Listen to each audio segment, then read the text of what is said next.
under my control. The psychologists say, in order to humble the mind, you have to humble the body. And there's no better way than putting the highest part of the body, that's the forehead, on the lowest part of the ground and then say, glory be to Allah, the Most Highest. Glory be to Allah, the Most Highest. And the same method has been prescribed even in the Bible. In the Old Testament as well as New Testament. If you read the book of Genesis, chapter number 17, verse number 3, it says that Abraham fell on his face. In the book of Numbers, chapter number 20, verse number 6, Moses and Aaron fell upon their faces. In the book of Joshua, chapter number 5, verse number 14, Joshua fell on his face and did worship. It's mentioned in the New Testament. Jesus Christ, peace be upon him, when he goes in the Garden of Gethsemane, in the Gospel of Matthew, chapter number 26, verse number 39, it says that Jesus took a few steps forward, fell on his face and prayed to thy Lord. I am asking a question, even an acrobat cannot do better, fall on the face and pray to God than the way we Muslims do. It's the same way.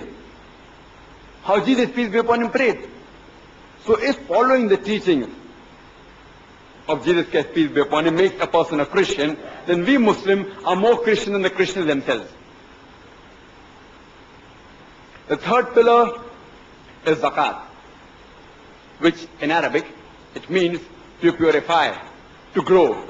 And every adult Muslim who's rich, who has a saving of more than the nisab level, 85 grams of gold, he should give 2.5% of his saving every lunar year in charity to the poor people. It's compulsory.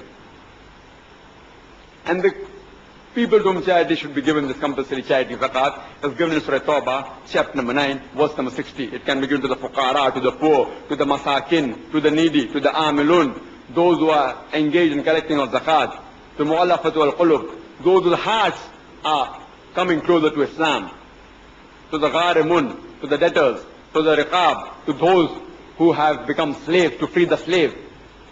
It can be given to the ibn sabil, those who is a wayfarer, a person who stands in a foreign land, or fi sabilillah, in the way of Allah subhanahu wa ta'ala.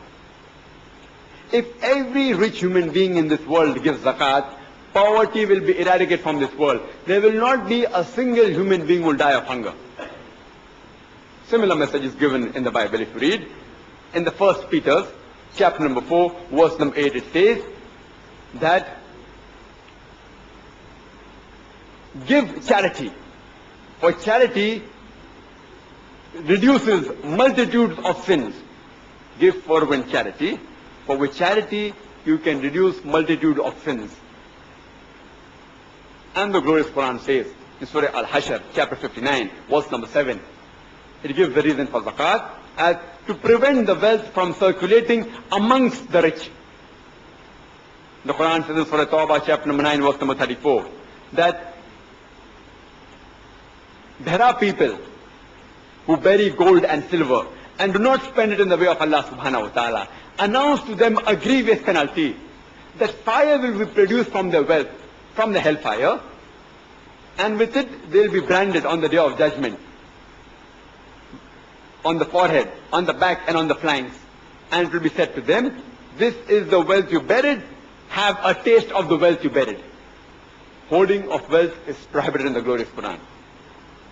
The fourth pillar is Hajj. It's the pilgrimage. That every adult Muslim who has the economic and physical means to perform Hajj should at least perform Hajj once in his lifetime. That's a visit to the holy city of Makkah during Hajj, and visit Mina as well as Arafat, etc. And it's the biggest annual gathering. About 2.5 million people gather from various parts of the world, from America, from UK, from Singapore, from Malaysia, from India, from Pakistan, from various parts of the world they gather, and the men they wear 2 pieces of unsewn cloth, preferably white. You cannot identify the person standing next to you whether he's king or a pauper. It is the best example of universal brotherhood.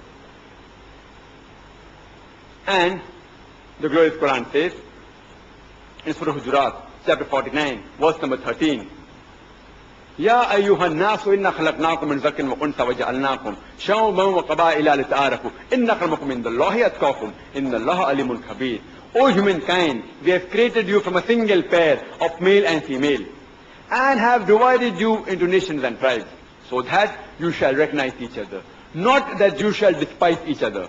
And the most honored in the sight of Allah subhanahu wa ta'ala is the person who has taqwa. The criteria for judgment in the sight of Allah subhanahu wa ta'ala, it's not sex, it's not wealth, it's not caste, it's not color, it's taqwa. It's God consciousness, it's piety, it's righteousness. The fifth pillar is Sawm, that's fasting, in the month of Ramadan. That every adult Muslim should abstain from having food, drink and sex from sunrise to sunset, the complete lunar month of Ramadan in every lunar year.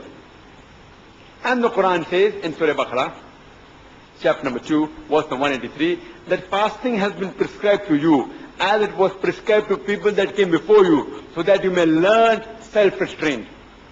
Fasting has been prescribed to control your desires, self-restraint. And today the psychology they tell us that if you can control your hunger, you can control almost all your desires. And a similar message is given